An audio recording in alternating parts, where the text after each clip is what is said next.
Movie की शुरुआत में हम इस मूवी के कैरेक्टर डेलन को देखते हैं।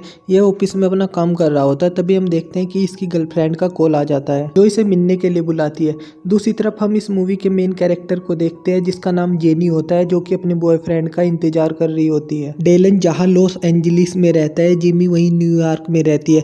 इसके बाद हम देखते हैं जब ये दोनों अपने गर्लफ्रेंड बॉयफ्रेंड से मिल रहते हैं तो जेमी अपने बॉयफ्रेंड से ब्रेकअप करती है, साथ ही डेनियल भी अपनी गर्लफ्रेंड से ब्रेकअप कर लेता है। अब इन दोनों का ब्रेकअप हो जाने के बाद ये दोनों फैसला करते हैं कि इसके बाद ये कभी भी रिलेशनशिप में नहीं आएंगे और साथ ही ये दोनों अकेले रहेंगे। जेमी एक कंपनी के लिए लोगों को रिक्रूट करने का काम करती है, इसलिए वो डैनियल को GQ मैगजीन कंपनी में इंटरव्यू देने के लिए बुलाती है। डैनियल अपने काम में काफी ज्यादा अच्छा था, इसलिए जेमी चाहती थी कि वह GQ मैगजीन कंपनी में काम करे।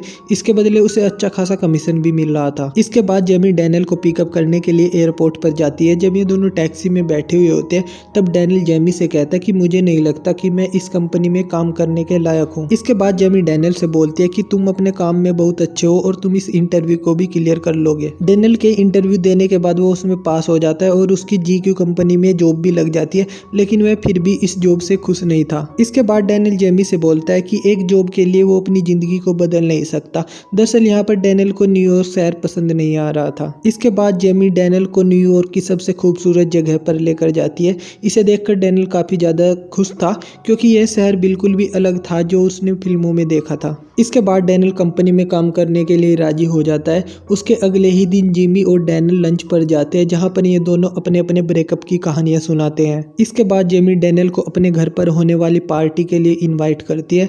डैनियल पार्टी में आता है और ये दोनों काफी ज्यादा इंजॉय करते हैं। इसके बाद हम देखते हैं कि ये दोनों एक दूसरे के करीब आते जाते हैं और इंजॉय करते रहते हैं। इसके बाद जब ये दोनों बैठकर टीवी देख रहे होते तो यहाँ पर जेमी बोलती है, काश मेरी लाइफ भी इन एक्टर की तरह होती, जब मैं रूठती तो मुझे भी कोई मनाने के लिए होता। इसके बाद डैनियल जेमी से बोलता है कि ये सिर्फ फिल्मों में ही होता है और असली दुनिया इससे अलग है। इसके बाद ये इंटीमेट जैसी बातों को लेकर बैठ जाते हैं। यहाँ पर डैनियल कहता है कि काश सेक्स लाइफ भी टेनिस गेम की तरह होती, बस एक बार खेलो, एंजॉय करो और उसके बाद भूल जाओ। इसके बाद डैनियल के दिमाग में एक आइडिया आता है। वो जेमी से बोलता है कि क्यों ना हम दोनों भी एक टेनिस मैच खेल ले। इसके बाद जेमी बोलती है कि मैं तुम्हें इस नज़र से नहीं देखती। इसके बाद डैनियल कहता है कि तभी तो मैं बोल रहा हूँ कि हम दोनों एंजॉय भी करें और इसके बाद सब कुछ भूल जाए। ये आइडिया जेनी को भी पसंद आ जाता है। इसके बाद ये दोनों बाइबल पर हाथ रखकर कसम खाते हैं कि वे एक दूसरे के साथ सब कुछ करेंगे और इसके बाद भूल जाएंगे और कभी भी इमोशनल ड्रामा नहीं करेंगे। इसके बाद ये दोनों टेनिस मैच खेलने लगते हैं और ये इतना ज़्यादा खेलते हैं कि दिन रात इनको एक ही काम रहता है, बस इंटीमेट होना। और ये इतने ज़्यादा क्लोज हो जाते हैं कि सब कुछ बिखर सा जाता है और ये फिर कुछ टाइम के लिए एक दूसरे से बात भी नहीं करते। इसके कुछ दिन बाद ये दोनों एक पार्क में मिलते हैं, जहाँ पर जेनी डैनियल से बताती है कि उसे लगा था कि ये सब करने से उनकी दोस्ती पर कोई फर्क नहीं पड़ेगा, लेकिन पड़ रहा है। और इसके बाद एक दिन फिर ये दोनों करीब आते हैं और फिर से टेनिस मैच खेलना शुरू कर देते हैं। बस दिन रात यही करने लगते हैं और फिर से इनकी जिंदगी ऐसे ही चलती रहती है। इसके बाद जेमी डैनियल से बोलती है कि उसे लगता है कि अब उसे एक बॉयफ्रेंड बना लेना चाहिए। इसके बाद ये दोनों घूमने के लिए पार्क में जाते हैं, जहाँ पर जेमी को एक लड़का पसंद आ जाता है। वो उसके पास जाती है और कुछ देर उससे बातें करने के बाद उसका नंबर ले आती है और यहाँ पर इन दोनों की डेटिंग होनी शुरू हो जाती है। वो लड़का जेनी को बताता है कि वो एक डॉक्टर है और वो बच्चों का इलाज करता है। इसके बाद ये दोनों भी एक दूसरे के करीब आ जाते हैं और एक रात ये दोनों भी इंटीमेट हो जाते हैं। इसके बाद डॉक्टर जेमी को बिना बताए उसे छोड़कर जा रहा था। जेमी उसे देख लेती है। इसके बाद डॉक्टर बोलता है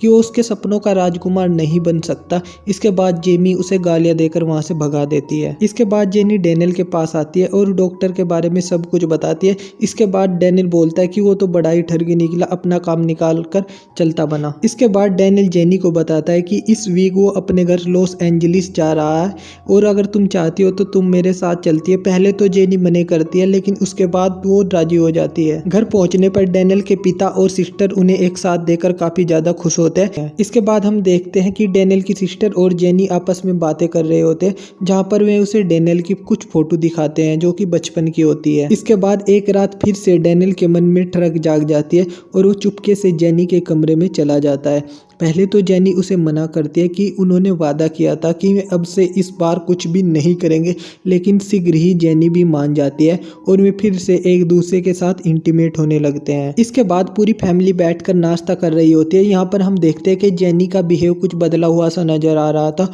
वो डैनियल और उसके फैमिली को पसंद करने लगती है। इसके बाद हम देखते हैं कि डैनियल और उसकी बहन आपस में कुछ बात कर रहे होते हैं। इसके बाद डैनियल की बहन डैनियल से पूछती है कि वे जेमी से दोबारा कब मिल पाएंगे, क्या वो उसकी गर्लफ्रेंड है। इसके बाद डैनियल बोलता है कि वो कोई उसकी गर्लफ्रेंड नहीं है, बल्कि वे दोनों आपस में दोस्त हैं और वो उसे कभी भी अपनी गर्लफ्रेंड बनाना नहीं चाहता।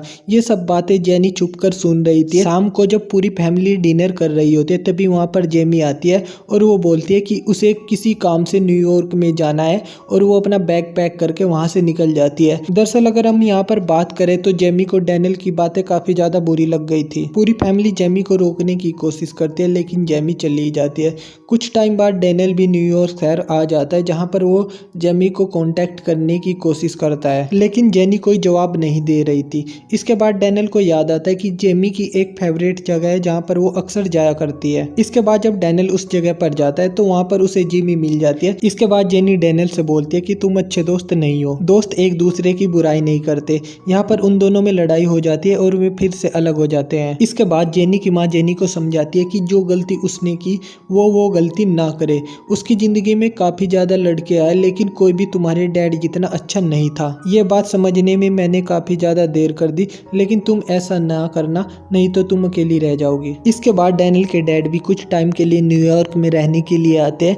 इसके बाद डैनियल उन्हें लेने के लिए एयरपोर्ट जाता है, जहाँ पर उसके डैडी बताते हैं कि उसकी जिंदगी में भी एक लड़की आई थी जब वे नेवी में थे। वो मुझे काफी ज्यादा प्यार करती थी, लेकिन मैं इस बात को समझ नहीं पाया और जब तक मैं समझ पाया तब तक काफी ज्यादा देर हो चुकी थी। काश मैं भी तुम्हारी उम्र में ये सब समझ पाता। इसके बाद डैनियल को जेनी की काफी ज्यादा याद आने लगती है, क्योंकि उसने अपने ईगो की वजह से उसे कभी समझा ही नहीं। इसके बाद उसे जेनी की काफी ज्यादा याद आने लगती है। वो अपने डैड को छोड़कर जेनी से मिलने के लिए निकल जाता है। इसके बाद हम जेनी और उसकी मोम को बात करते हुए देखते हैं। उसकी मोम ने जेनी को कहीं पर मिलने के लिए बुलाया होता है, जिस पर जेनी बोलती है कि तुम कहाँ पर हो, और उसकी माँ बोलती है कि वो एक टाई पहने हुए लड़के के पास खड़ी है। इसके बाद जेनी वहाँ पर डैनियल को देखती है और वहाँ पर सभी लोग डांस करने लगते हैं। इसके बाद डैनियल जेनी से बोलता है कि उसने उसे काफी ज्यादा मिस किया, साथ ही वो उसे काफी ज्यादा प्यार करता है। इसके बाद डैनियल घुटनों के बल बैठकर जेनी को प्रपोज करता है और ये दोनों फिर से एक दूसरे को डेट करने लगते हैं। इस प्रकार डैनियल ने अपने खोए हुए प्यार को फिर से अपना लिया और इस प्रकार ये मूवी यहीं पर खत्म हो जाती है।